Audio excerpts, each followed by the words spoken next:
This decision was not made without serious deliberation and careful consideration. Gian has made an immense contribution to the CBC, and we wish him well. There was an additional statement made to the effect that new information had come to light, which just made it impossible for CBC to continue on in a relationship with him as a host of one of the shows. And so this is one of those cases. It's ongoing. There's so much talk on social media about this, but you really can tune into us to keep you posted on the facts.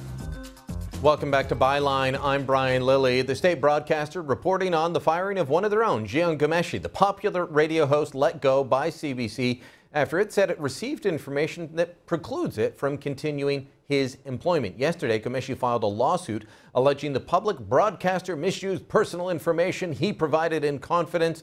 The complicated scandal erupted after the Toronto Star reported 3 women have made allegations of violent, non-consensual assault by Ghomeshi. However, none have reported their claims to police. A former employee of CBC also claimed to have been sexually harassed by Ghomeshi. Straight Talk contributor Marissa Sempiu joins us now from Toronto. Marissa, when this story broke, it's one of those ones where people say, oh, well, I've been hearing rumors for a long time. Now you've got people coming forward, but you've got rumors and people coming forward, but no one on the record and no charges. It is a difficult situation. Your quick thoughts. Well, I don't know why his story is being given more credibility than those of the women coming forward with these allegations. It's simply because they haven't gone to the police. Now, I'll be frank, full disclosure, I've spent time with Mr. Ghomeshi at various sort of snobby cultural events in Toronto that presumably a lot of our viewers wouldn't ever attend. I was no stranger to rumors. I was aware of them prior to meeting the man. And while I was surprised by some of the more specific allegations against him, it doesn't come as much of a surprise that there are some allegations having to do with his sex life out there.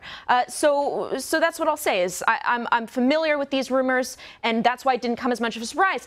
Also, I don't think anyone should be surprised that it was Gian Ghomeshi and not someone like Rex Murphy, Ezra Levant, yourself. You know, I think there's a reason they're coming out with respect to this man.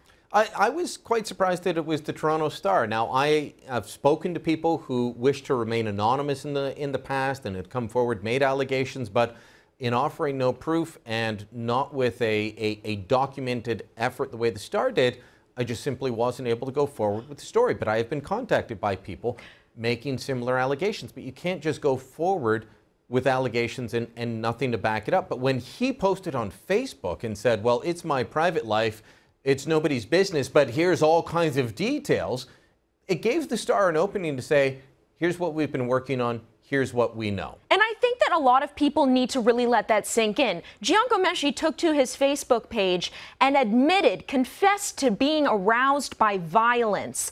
And yet there are so many people that are supporting him, backing him up. I don't think they've really thought through what that means, that he has confessed to getting off on violence against women by his own confession. Yeah, beating them, essentially. Yeah, I mean, he clocked a girl in the face, according to one of the accusations. Yeah, and he does admit that he enjoys things rough and it's not everybody's taste. But here's the thing. We reported a while back on what I thought was a pattern of problems at CBC, 1,400 pages. We asked for sexual harassment allegations and emails in just a couple of offices over a short period of time. We got 1,400 pages. We reported on that. They were all blanked out, almost.